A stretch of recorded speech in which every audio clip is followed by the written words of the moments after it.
शुक्लां ब्रह्मविचारसारपरमामाद्यां जगद्व्यापिनीं वीणापुस्तकधारिणीमभयदां जाड्यान्धकारापहां हस्ते स्फाटिकमालिकां विदधतीं पद्मासने संस्थितां वन्दे तां परमेश्वरीं भगवतीं बुद्धिप्रदां शारदां। శ్రీ మహాగణాధిపతయే నమః. శ్రీ మహాసరస్వత్యై నమః. శ్రీ గురుభ్యో నమః. 2026వ సంవత్సరంలో మిథున రాశిలో జన్మించినటువంటి వారికి సంవత్సర గోచార ఫలితం ఎలా ఉంది అనేటువంటి విషయాన్ని మనం తెలుసుకుందాం. ఈ సంవత్సరము ముఖ్యంగా సంవత్సర ఫలితాలపై ప్రభావాన్ని చూపించేటువంటి గ్రహాల యొక్క స్థితి ఎలా ఉంది అనే విషయాన్ని మనం చూసినట్టయితే, గురువు 1 జూన్ 2026 వరకు మిథున రాశిలో సంచరిస్తున్నాడు. తదనంతరం కర్కాటక రాశిలోకి ప్రవేశిస్తున్నాడు. 31 అక్టోబర్ 2026 వరకు కర్కాటక రాశిలో ఉంటున్నాడు. తదనంతరం సింహరాశిలోకి ప్రవేశిస్తున్నాడు. 24 జనవరి 2027 వరకు సింహరాశిలో సంచరిస్తున్నాడు. ఈ విధంగా గురువు ఈ సంవత్సరము 3 రాశులలో సంచరిస్తున్నాడు.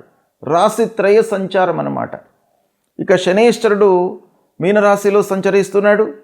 రాహువు ఈ సంవత్సరము 5 డిసెంబర్ 2026 వరకు కుంభరాశిలో సంచరిస్తూ తదనంతరం మకర రాశిలోకి ప్రవేశిస్తున్నాడు. ఇక కేతువు 5 డిసెంబర్ 2026 వరకు సింహరాశిలో సంచరిస్తూ తదనంతరం కర్కాటక రాశిలోకి ప్రవేశిస్తున్నాడు. ఈ విధంగా గ్రహస్థితి ఉంది. ఈ ముఖ్యమైనటువంటి గ్రహాలు ఈ రాశులలో సంచరిస్తున్నప్పుడు మిథున రాశి వారికి ఎలా ఉంది అనే విషయాన్ని మనం చూసినట్టయితే, మిథున రాశి వారికి జూన్ 1వ తారీఖు వరకు జన్మస్థానంలో ఉంటున్నాడు. తదనంతరం ద్వితీయ స్థానంలోకి ప్రవేశిస్తున్నాడు. ద్వితీయ స్థానము గోచార రీత్యా చాలా అనుకూలమైనటువంటి స్థానం.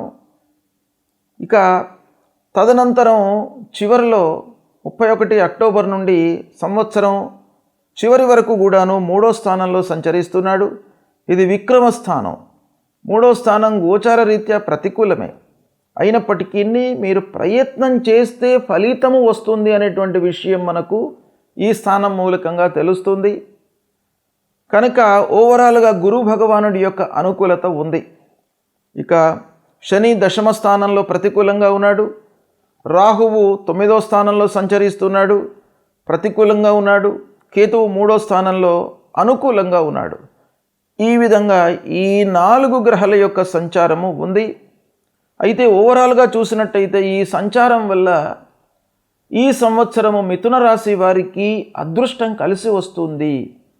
కొంత మీరు ప్రయత్నాలు చేసినట్టయితే సత్ఫలితాలను పొందుతారు. మీ ఎఫర్ట్స్, మీ ప్రయత్నాలు అనేటువంటివి చాలా ముఖ్యం అనే విషయం ఇక్కడ మనకు ఈ గ్రహస్థితి మూలకంగా తెలుస్తుంది. ఇక ఉద్యోగ అవకాశాలు పెరుగుతాయి. వ్యాపారస్తులు చేతిలో ఉన్నటువంటి వ్యాపారాన్ని లాభదాయకంగా కొనసాగిస్తారు. లాభం చేకూరుతుంది. ఆర్థిక పురోగతి కనబడుతుంది ఈ సంవత్సరం మిథున రాశి వారికి. అంటే కొంత చేసేటువంటి పనుల లోపల శ్రమ అధికమవుతుంది. అయినప్పటికీ ఆర్థికంగా మీరు ప్రోగ్రెసివ్ లోపల ప్రయాణం చేస్తారు ఈ సంవత్సరము. కుటుంబంలో శుభకార్యాలు గోచరిస్తున్నాయి.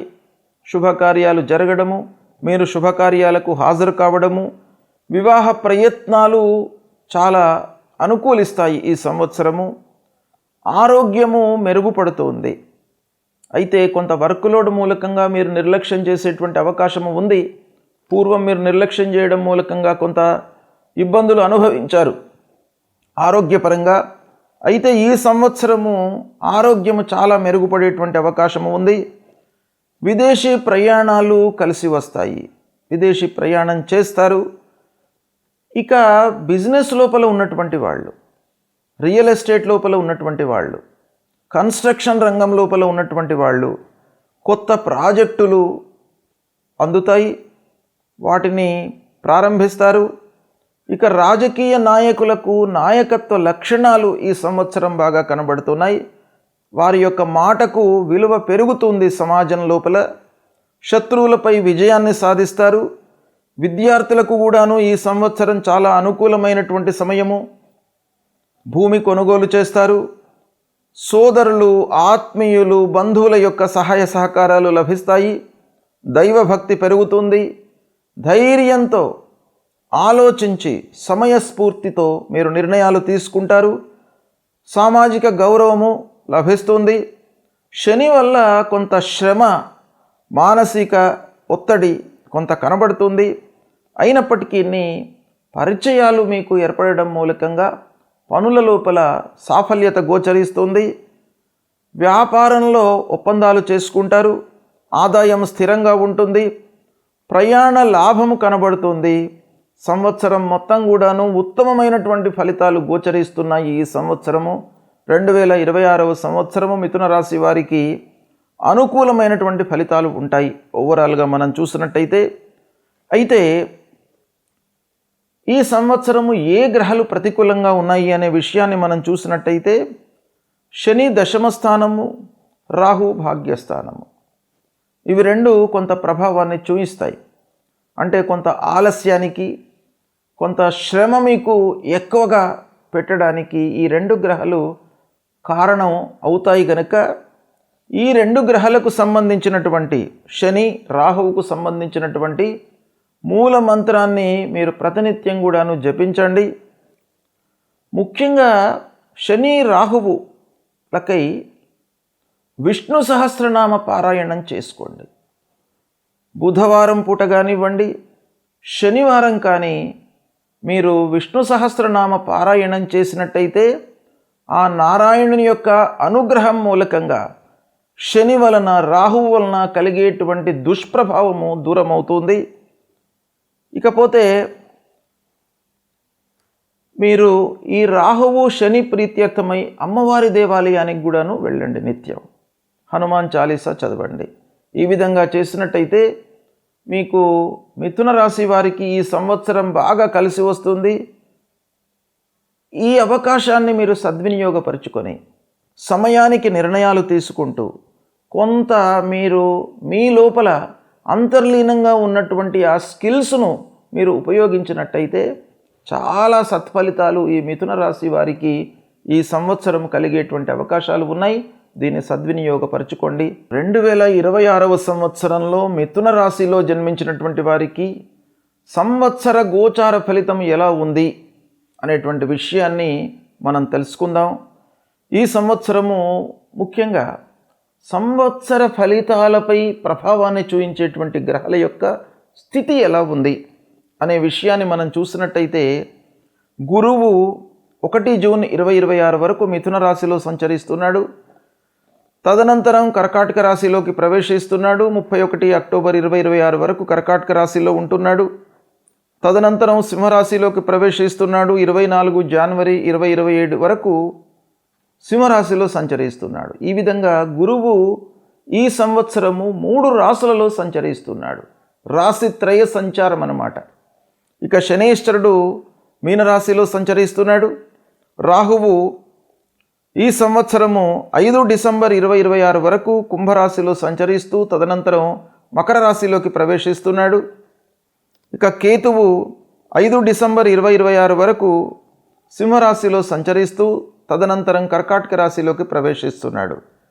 ఈ విధంగా గ్రహస్థితి ఉంది.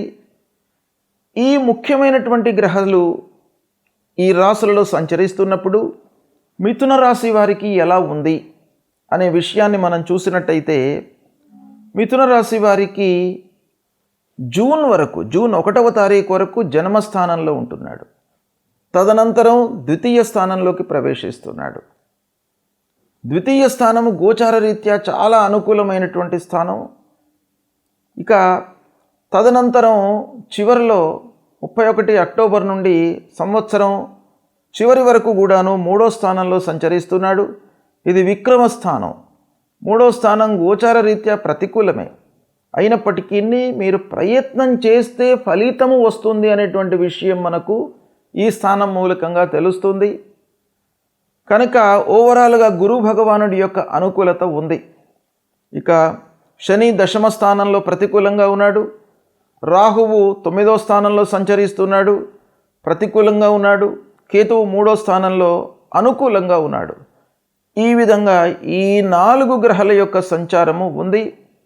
అయితే ఓవరాల్గా చూసినట్టయితే ఈ సంచారం వల్ల ఈ సంవత్సరము మిథున రాశి వారికి అదృష్టం కలిసి వస్తుంది.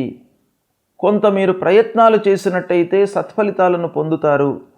మీ ఎఫర్ట్స్, మీ ప్రయత్నాలు అనేటువంటివి చాలా ముఖ్యం అనే విషయం ఇక్కడ మనకు ఈ గ్రహస్థితి మూలకంగా తెలుస్తుంది. ఇక ఉద్యోగ అవకాశాలు పెరుగుతాయి. వ్యాపారస్తులు చేతిలో ఉన్నటువంటి వ్యాపారాన్ని లాభదాయకంగా కొనసాగిస్తారు, లాభం చేకూరుతుంది. ఆర్థిక పురోగతి కనబడుతుంది ఈ సంవత్సరం మిథున రాశి వారికి. అంటే కొంత చేసేటువంటి పనుల లోపల శ్రమ అధికమవుతుంది. అయినప్పటికీ ఆర్థికంగా మీరు ప్రోగ్రెసివ్ లోపల ప్రయాణం చేస్తారు ఈ సంవత్సరము. కుటుంబంలో శుభకార్యాలు గోచరిస్తున్నాయి.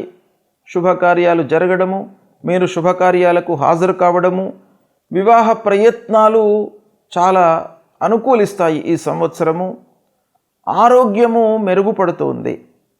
అయితే కొంత వర్క్ లోడ్ మూలకంగా మీరు నిర్లక్ష్యం చేసేటువంటి అవకాశము ఉంది. పూర్వం మీరు నిర్లక్ష్యం చేయడం మూలకంగా కొంత ఇబ్బందులు అనుభవించారు ఆరోగ్యపరంగా. అయితే ఈ సంవత్సరము ఆరోగ్యము చాలా మెరుగుపడేటువంటి అవకాశము ఉంది. విదేశీ ప్రయాణాలు కలిసి వస్తాయి, విదేశీ ప్రయాణం చేస్తారు.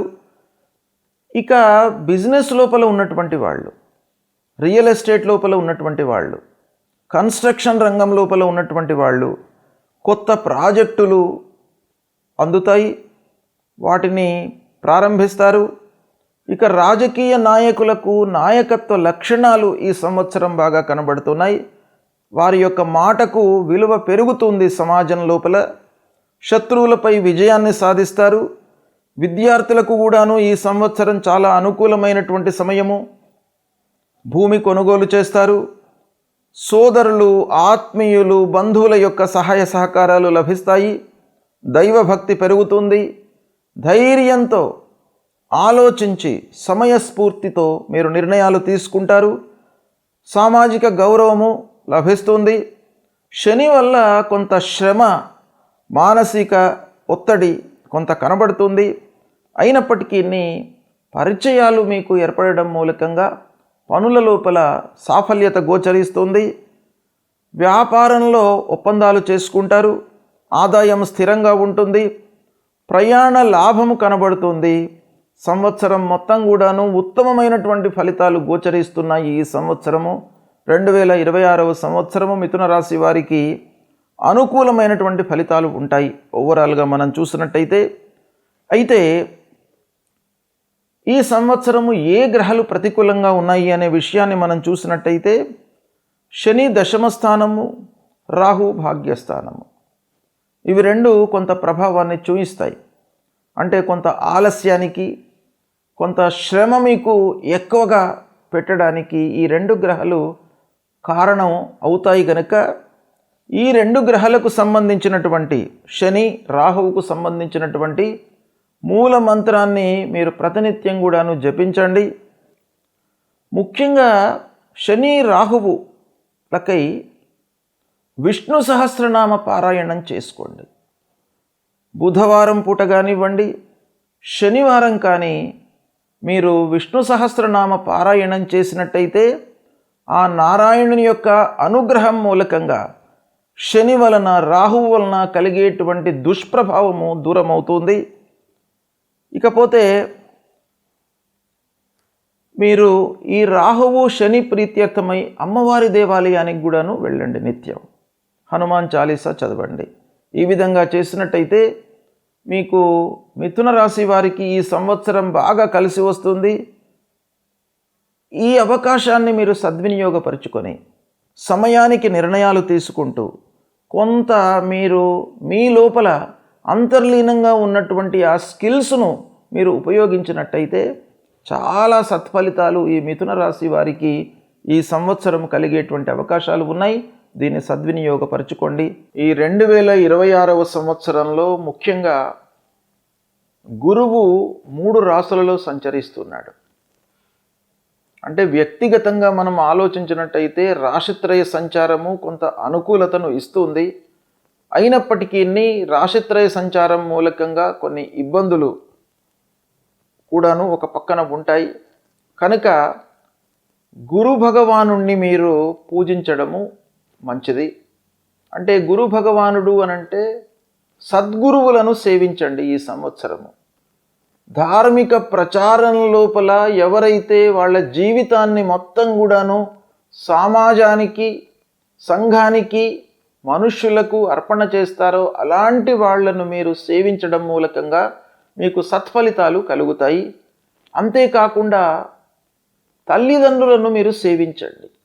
ఈ 2026వ సంవత్సరంలో ఎవరైతే తల్లిదండ్రులను సేవిస్తారో ప్రతినిత్యం కూడాను వాళ్ళ యొక్క బాగోగులు తెలుసుకుంటూ, వాళ్ళ యొక్క యోగక్షేమాలను తెలుసుకుంటూ ఉంటారో వాళ్లకు ఆ గురు భగవానుడి యొక్క అనుగ్రహం లభిస్తుంది.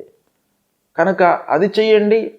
అంతేకాకుండా కార్యాల లోపల మనకు ఆటంకము, విఘ్నాలు రాకుండా ఉండడానికి ప్రతినిత్యం కూడాను గణపతిని స్మరించండి. గణపతి దేవాలయానికి వెళ్ళండి.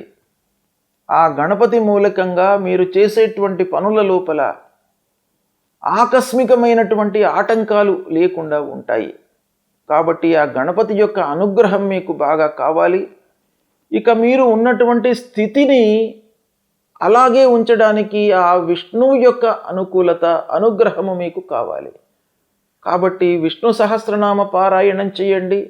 శ్రీమన్నారాయణుణ్ణి మీరు కొలవండి ప్రతినిత్యం కూడాను. తప్పకుండా మీకు ఒక మంచి స్థితిని ఇస్తాడు ఈ సంవత్సరం మొత్తం కూడాను. అదేవిధంగా ఐశ్వర్య ప్రదాత అయినటువంటి ఆ శివుణ్ణి కూడాను మీరు అర్చించండి. ఈ సంవత్సరం మొత్తం కూడాను మీకు అందుబాటులో ఉన్నటువంటి దేవాలయానికి వెళ్ళండి. అక్కడ శివుడికి అభిషేకం చేయడము, బిల్వార్చన చేయడము, పంచామృతములతో అభిషేకం చేయడం మూలకంగా ఆ శివుని యొక్క అనుగ్రహంతో మీకు ఐశ్వర్యము కలుగుతుంది. ఐశ్వర్యం అంటే సంతానం లేనటువంటి వాళ్లకు సంతానాన్ని ఇస్తాడు. ఏదైతే మీరు అభీష్ట కార్యసిద్ధి మీ మనసులో ఏదైతే పెట్టుకుని ఆ భగవంతుడి దేవాలయానికి వెళ్ళి భగవంతుణ్ణి కొలుస్తారో ఆ కోరికలను తీరుస్తాడు. కాబట్టి ఇవన్నీ కూడాను మీరు చెయ్యండి. గ్రహస్థితి ఒక రకంగా అనుకూలంగా ఉన్నా ప్రతికూలంగా ఉన్నప్పటికీ ఆ పరిహారం రూపంలో మనం భగవంతుణ్ణి ప్రతినిత్యం కూడాను కొలిచినట్టయితే మీకు అన్ని విషయాలలో మంచి ఫలితాలను ఆ భగవంతుడు మీకు ప్రసాదిస్తాడు. మీరు భగవంతుణ్ణి నమ్మండి, దేవాలయానికి వెళ్ళండి, దేవుణ్ణి కొలవండి. తప్పకుండా మీకు మంచి ఫలితాలు ఈ 2026వ సంవత్సరంలో కలుగుతాయి.